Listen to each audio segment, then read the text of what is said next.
Preventing workplace injuries. That is the purpose of our health and safety program.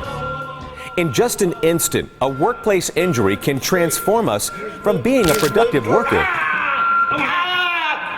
to being unable to work. In just an instant, a workplace injury can turn us from being the breadwinner for our loved ones to being a burden. This is why workplace injuries must be prevented. This is why all employees are needed to help make our safety program work.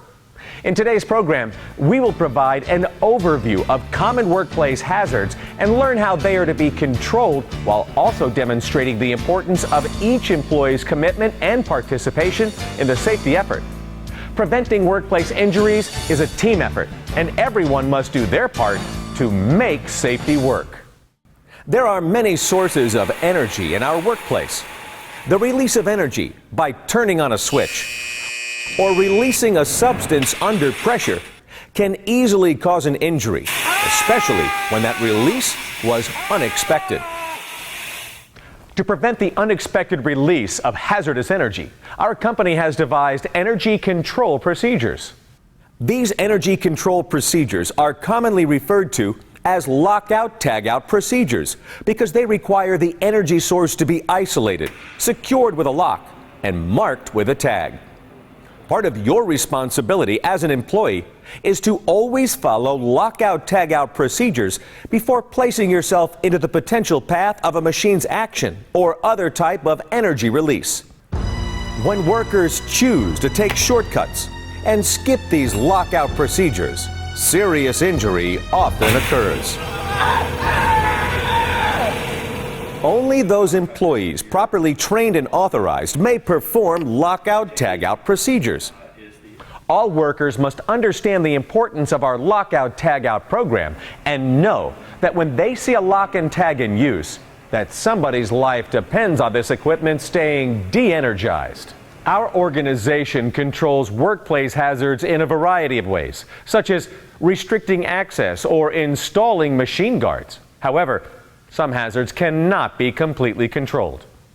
When this is the case, workers will be required to wear some form of personal protective equipment, or PPE. Personal protective equipment is your last line of defense against injuries. Wearing appropriate PPE is one of your most important job responsibilities. When irresponsible workers choose not to wear their PPE, they place themselves at high risk of injury. Let's start our overview of PPE with eye protection. Safety glasses with side shields offer the most basic protection against eye injury. Safety glasses provide protection from the flying debris which may be generated by your job or by nearby operations. Not surprisingly, workers who fail to wear safety glasses are the ones who most frequently suffer eye injuries. While safety glasses with side shields provide basic protection, safety goggles are better suited for areas where larger amounts of dust and flying debris may be encountered. Safety goggles also provide better protection against hazardous liquids, which may splash into the eye. There are some jobs which present a serious hazard to our face as well as our eyes. For instance, grinding or chemical line breaking. When this is the case, a protective face shield will be required. Workers who choose not to wear a face shield may find themselves facing a painful injury. Anytime a face shield is worn, appropriate eye protection must be worn also. Let's next discuss PPE for our hands. Gloves. Protective gloves come in a wide variety of styles and materials in order to provide protection against a wide range of hazards. The key to protecting our hands is to match the glove to the hazard. Of course, no glove can protect your hand if you place it where it's not supposed to be. Many gruesome injuries occur when workers place their hands in the way of pinch points, nip points, or allow their hands to get between moving objects or equipment. Scan for hazards before placing your hands anywhere. And never reach into moving machinery. Somebody help me! Also, be aware that loose clothing, long hair, or jewelry can become entangled in this type of moving machinery, causing severe injury. Shirts should be tucked in, hair secured, and jewelry removed when working near this type of equipment. Next, let's talk about protecting our feet. As we move about the workplace, our feet typically lead the way and are often exposed to hazards we may not even notice. Boots or shoes with a reinforced toe box, commonly referred to as steel-toe boots, can prevent serious injury to the toes should something heavy fall onto the foot, or if the foot gets caught between objects. For some reason, workers who tend to wear all other PPE sometimes don't bother wearing their safety shoes.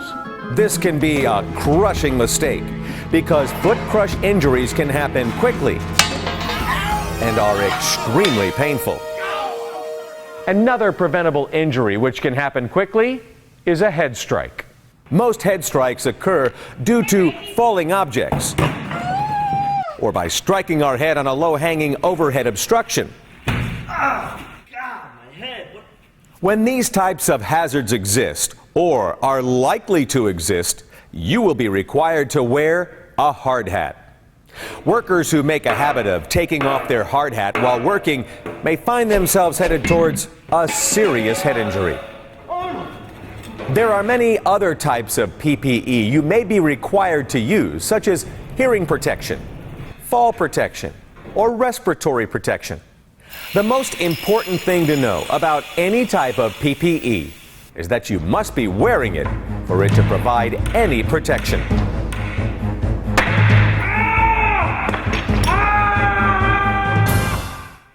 Remember, wearing personal protective equipment is a requirement of your job and an indicator of a responsible worker committed to safety.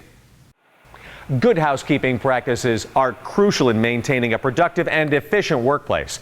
These same good housekeeping practices also help provide a safe workplace. A poorly maintained workplace leads to fires, and a cluttered workplace leads to injuries.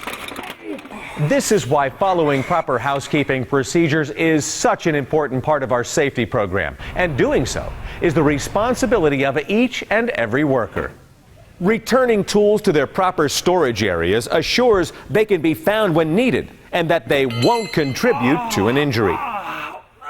Ensuring that your extension cords and work materials do not overflow into adjacent walkways protects everyone from tripping hazards.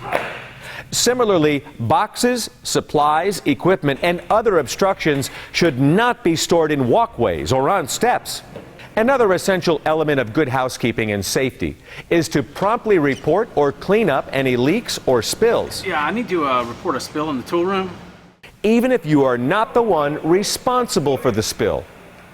All employees are responsible to keep their work area clean, report or correct slip or trip hazards as soon as they are discovered, and to participate fully in housekeeping inspections and observations. As we mentioned earlier, there are a wide variety of jobs throughout our facility. But as each of us move about while performing these jobs, we all share a common designation: pedestrian. The key to avoiding injury while traveling as a pedestrian is to be alert for potential hazards before they are encountered. Before entering an area, take a moment to look it over and assess it for hazards such as moving equipment, flying debris, overhead hazards, or any obstacles which could present a slip or fall hazard.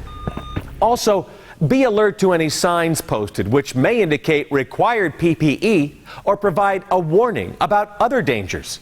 It just takes a moment to be safe and is much better than rushing into an area blindly and stumbling into an injury. Once you begin traveling, continuously scan your path of travel for obstacles and other hazards. Don't become distracted by papers, phones, or other devices. Distracted walking injures many pedestrians each year. Material handling equipment can pose very serious threats to pedestrians. Stay well clear of these vehicles at all times and make sure your path is clear before crossing intersections. Pedestrians who travel in a careless manner can easily be struck by moving equipment. To stay safe while traveling through our facility, each employee has a responsibility to use caution at all times and to stay alert to the ever-changing conditions around them.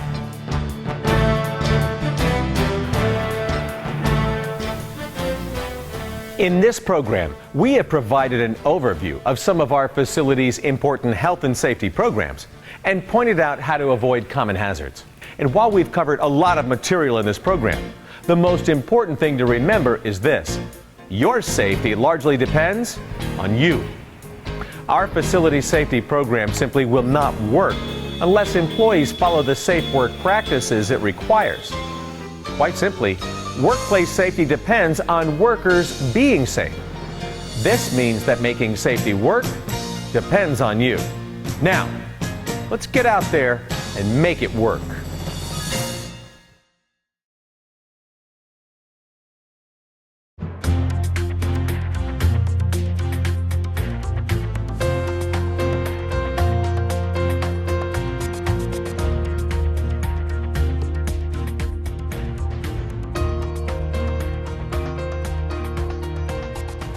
Hazardous chemicals. They are found in more than 7 million workplaces, and over 55 million employees handle, use, or work around these potentially harmful substances throughout North America. Effects from worker exposure to hazardous chemicals can range from mild skin irritation to severe burns to the eyes or skin to death from various types of exposure. Because of the dangers presented by hazardous chemicals, the Occupational Safety and Health Administration, OSHA, developed the Hazard Communication Standard CFR 1910.1200. OSHA's regulation requires companies to develop a hazard communication program which communicates the hazards of workplace chemicals to all employees. Your organization's hazard communication program must include a written plan. This written plan specifies the policies, procedures, and essential elements of the hazard communication program, such as container labeling, the collection, storage, and availability of safety data sheets, and a listing of all hazardous chemicals on site, as well as their location. The written plan will also detail specific guidelines for the training of employees. For example, employees will receive specific training based on the hazardous chemicals to which they may be exposed. The written plan is an important document which all employees have a right to review upon request.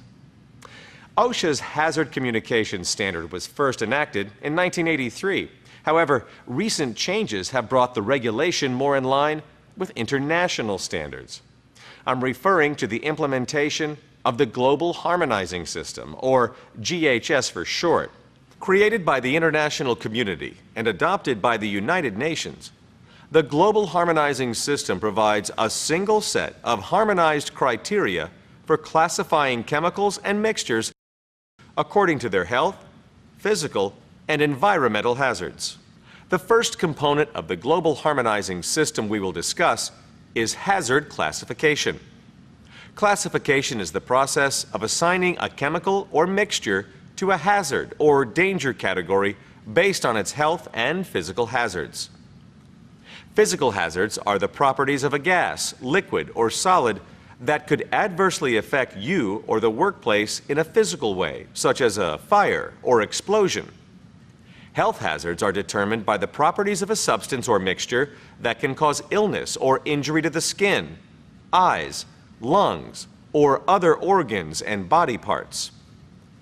Because there are such a large variety of hazardous chemicals, there are also a large variety of physical and health hazards presented by these chemicals. To better communicate the specific information needed by chemical workers, the Global Harmonizing System has created multiple classes of hazards. There are 16 classes of physical hazards and 10 classes of health hazards. The 16 classes of physical hazards include explosives, flammable gases, aerosols, oxidizing gases, gases under pressure, flammable liquids, flammable solids, and self-reactive substances and mixtures. Other physical hazard classes include pyrophoric liquids, pyrophoric solids, self-heating substances and mixtures, substances and mixtures emitting flammable gases when contacting water, oxidizing liquids, oxidizing solids, organic peroxides, and substances corrosive to metal. The 10 classes of health hazards include acute toxicity, skin corrosion and irritation, serious eye damage or eye irritation, respiratory or skin sensitization, and germ cell mutagenicity. Other health hazard classes include carcinogenicity, reproductive toxicology, specific target organ toxicity from a single exposure, specific target organ toxicity from repeated exposures, and aspiration hazard. The second component of the global harmonizing system, which we will discuss, is container labels. Container labels will provide information on the relevant hazard classifications of the chemical. As part of the global harmonizing system, chemical manufacturers and importers are required to provide a label that includes a pictogram, harmonized signal word, hazard statement, and precautionary statements for each hazard class and category. Pictograms are standardized graphics, sometimes called harmonized hazard symbols, which are assigned to a specific hazard class or category. Pictograms on a GHS label may convey health, physical, or environmental hazard information. However, keep in mind that there is not a unique pictogram for each individual hazard within each class. In other words, one pictogram may be used to represent several hazards within a class. We will now briefly explain the meaning of the pictograms you may see on a chemical label or safety data sheet. There are 5 pictograms displayed on GHS labels to represent the physical hazards of a chemical. The exploding bomb pictogram is used to signify a material as explosive, unstable explosive, organic peroxide, or a self-reactive substance or mixture. The flame pictogram is used for flammable gases, liquids, solids, and aerosols, as well as self-reactive substances. It may also indicate a material is an organic peroxide, pyrophoric liquid, or solid, a self-heating substance or mixture, or emits flammable gases when it makes contact with water. The flame over circle or oxidizer pictogram appears on a label when a chemical is an oxidizing gas, liquid, or solid. The gas cylinder pictogram is exhibited when a substance is compressed, liquefied, refrigerated liquefied, or dissolved gas. The corrosion pictogram indicates that a material is corrosive to metal. The corrosion pictogram is also used to denote the health hazards of skin corrosion and serious eye damage. Besides corrosion, there are 3 other health hazard pictograms. The skull and crossbones is used when a chemical is acutely toxic to the skin, lungs, or digestive system. The health hazard pictogram, sometimes called the chronic health hazard pictogram, denotes respiratory sensitization, germ cell mutagenicity, carcinogenicity, reproductive toxicity, or an aspiration hazard. It is also used when a substance can cause specific target organ toxicity following a single or repeated exposures. The exclamation point pictogram is used for the health hazards of acute toxicity, skin irritation, eye irritation, skin sensitization, and specific target organ toxicity following a single exposure in the form of narcotics effects or a respiratory tract infection. A third type of pictogram is used to indicate environmental hazards. This single pictogram is used when a substance poses acute or chronic hazards to the aquatic environment. Your specific chemical training, as well as your company's written plan, will include an explanation of the pictograms associated with the chemicals in your work environment. This knowledge helps workers quickly identify a chemical's hazards and is the first step to taking proper precautions to work safely. Next, let's talk about the two signal words that appear on GHS container labels. The words danger or warning are used to emphasize hazards and indicate the relative level of severity of the hazard. The signal word danger represents a more severe hazard than the signal word warning. Only one signal word corresponding to the class of the most severe hazard should be used on a chemical label. Other standardized communication elements found on GHS container labels are hazard statements and precautionary statements. Hazard statements are standard phrases assigned to a hazard class and category that concisely describe the nature of the hazard. For products which pose more than one risk, an appropriate hazard statement for each GHS hazard will be included on the chemical label. Chemical labels will also contain precautionary statements. Precautionary statements are standardized explanations of the measures to be taken to minimize or prevent adverse effects. There are 5 types of precautionary statements for each hazard class: general, prevention, response, storage, and disposal. Some examples of general precautionary statements include keep out of reach of children and read label before use. Some examples of prevention precautionary statements include do not allow contact with water and wear protective gloves. Some examples of response precautionary statements include if on skin, wash with plenty of water, and if inhaled, remove person to fresh air. Some examples of storage precautionary statements include store in well-ventilated place and protect from sunlight. Disposal precautionary statements typically state to dispose in accordance to local regulations. Disposal precautions are an area the United Nations plans to further develop in the future. Let's now turn our attention to the other primary source of information on chemical hazards and how to protect yourself from exposures: safety data sheets. You may be familiar with material safety data sheets, or at least have heard of them. Required by OSHA's original hazard communication standard, they have been the comprehensive source of safety information about specific chemicals. Unfortunately, these valuable documents came in a wide variety of styles and formats, making them hard to read and understand quickly. As part of the globally harmonized system, they are now called safety data sheets and have a uniform format that allows employees to obtain concise, relevant, and accurate information more easily. Your facility maintains a safety data sheet for every chemical in the workplace as part of its hazard communication program. You should review the SDS before working with any chemical or anytime you have concerns about safety issues. Always ask your supervisor if you have any questions about a chemical label or safety data sheet. And of course, always wear the proper protective equipment specified by the container label or safety data sheet. This often includes wearing gloves, protective clothing, and goggles with a face shield. Respiratory protection may also be required to avoid breathing in hazardous fumes. If you are unsure about the required PPE for any chemical, stop and ask your supervisor. In this program, we have discussed the company's written hazard communication program, as well as the hazard categories and classes of the global harmonizing system. We have also discussed the communication elements of the global harmonizing system, such as pictograms, signal words, hazard statements, and precautionary statements found on chemical labels. But we need to make one final and very important point.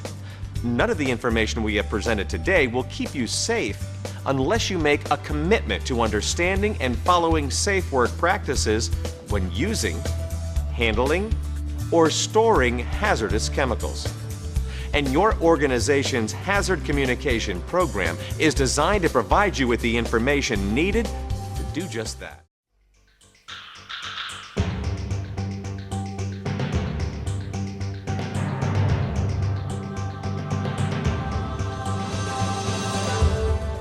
Hello, I'm Tom Clark. In today's program, we will be discussing energy. specifically how to control energy in order to avoid injury. Being around energy is an everyday part of our lives and an important part of our workplace operations.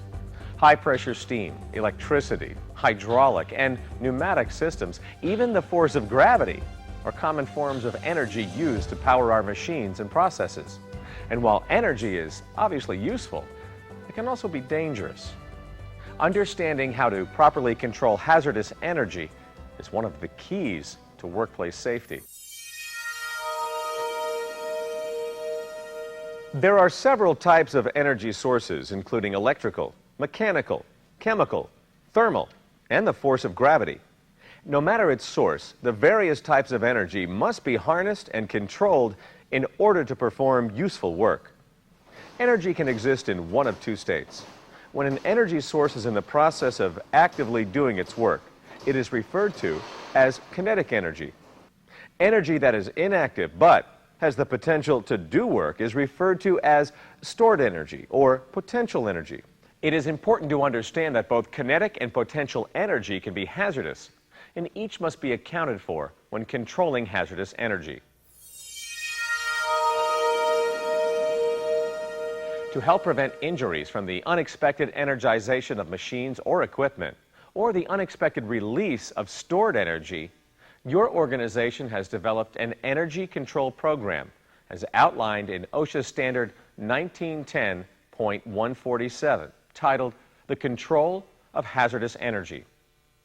The energy control procedures contained in the Energy Control Plan are commonly called lockout-tagout procedures because these procedures require an energy source to be isolated, locked, and then marked with a tag to indicate it should not be operated. Usually, employees are protected from hazardous energy sources by machine guarding, electrical cover plates, or similar safety devices. However, when these safety devices are removed or bypassed in the course of maintenance or repair operations, the energy sources must be controlled. When it comes to lockout-tagout operations, employees are designated as either authorized employees, affected employees, or other employees. Each designation carries differing roles and responsibilities. Authorized employees play the key role in lockout-tagout operations. They must know the type and magnitude of the energy sources and understand the methods and means of isolating and controlling that energy. Affected employees are those who operate machines or equipment that will be affected by lockout-tagout operations. Affected employees must be notified before lockout-tagout operations are begun and informed which machines or equipment will be shut down and locked out. All other employees who work in the area of the lockout must be able to recognize when a lockout procedure is in progress. They shall be instructed about the procedure taking place and understand that they are prohibited from removing the lock or tag or attempting to apply power to locked and tagged equipment. Anytime a lockout-tagout procedure is performed, some type of lockout device is needed. These devices come in a wide variety of types and styles. All lockout devices must be approved by the company. Within each organization, the approved lockout device will be consistent in color, shape, or size so that they are easily identified. It must be substantial enough that it cannot be easily removed without excessive force, such as with bolt cutters. Tagout devices, including their means of attachment, shall be substantial enough to prevent inadvertent or accidental removal. Attachment devices are required to be of a non-reusable type, attachable by hand and self-locking. They must be able to withstand 50 pounds of force. The print and format of the tag will be standardized to be recognizable. Once the company has approved a certain type of lock, tag, or other device, it must not be used for any other purpose. Using lockout or tagout devices for other uses may cause confusion and reduce their effectiveness as a safety device. When preparing to lock out a machine, the authorized employee must be familiar with the written energy control procedures for the equipment. They must know its operation, the various types of energy it uses, and how each energy source, including any stored energy, should be isolated. After identifying the energy types used and before shutting down the machine, notify all affected employees that the equipment is being removed from service. Explain why it is being locked out and remind them not to apply power to the equipment while it is locked and tagged. After informing any affected workers, shut down the equipment using its normal control function. Once the machine is shut down, all energy sources should be locked in the off position using company-approved lockout devices. After lockout and tag-out devices are applied, all potentially hazardous stored or residual energy shall be relieved, disconnected, restrained, and otherwise rendered safe. After a lockout procedure has been performed, it must be tested. Before servicing the equipment, attempt to operate the normal on-off controls to verify that the machine or equipment has been de-energized and will not operate. With some equipment, there may be multiple locations from which to operate the machine. Attempt to operate the equipment from each location to verify the success of the lockout. If you have any questions about the proper method to lock out a piece of equipment or how to test to ensure the lockout is complete, consult the written lockout procedure. Once the repair work has been completed, it's time to begin returning the equipment to service. Replace all machine guards, safety devices, and interlock switches. Locks and tags should be removed by the authorized employee who installed them. Notify all affected employees that the machine is about to be re-energized. Double check that the control switches are still in the off position before reapplying power. After the machine's operation has been restored, verify that the repair work was successful before alerting affected employees that the machine is up and running. There are certain lockout situations which require special consideration. The three most common are group lockout, shift changes, and coordinating with outside contractors. During a group lockout, primary responsibility for the lockout will be given to a designated authorized person who will be able to ascertain the exposure status of the individual members under him. Each employee is responsible for removing their lock and tag when they stop working on the machinery or piece of equipment. This ensures that all personnel are accounted for and out of danger before the machine is re-energized. Another special situation occurs during a shift change. Specific procedures should be listed in the written energy control plan for this situation in order to maintain continuity of a lockout. In this case, the departing workers must not remove their locks until the arriving workers attach theirs. An additional special situation is when working with outside contractors. In most cases, the on-site employer and outside employer will exchange copies of their respective energy control plans. A pre-job briefing with all those involved will take place, and at times, an authorized on-site employee escort can provide additional training on the procedures for a specific task. When locking out equipment that is out of sight of its control panel, a coworker must help when testing the effectiveness of the lockout. And finally, if you are unsure how to perform a proper lockout under certain conditions or on a particular piece of equipment, don't do it. Check the written plan or consult your supervisor. Controlling hazardous energy is also a means of controlling your safety. Never expose yourself to the hazards of a machine's actions or the sudden release of stored energy. Ensure all energy sources are isolated, locked, tagged, and verified de-energized before servicing equipment or performing maintenance. Take charge of your safety by always following your company's energy control procedures. I'm Tom Clark. Work safe, be safe.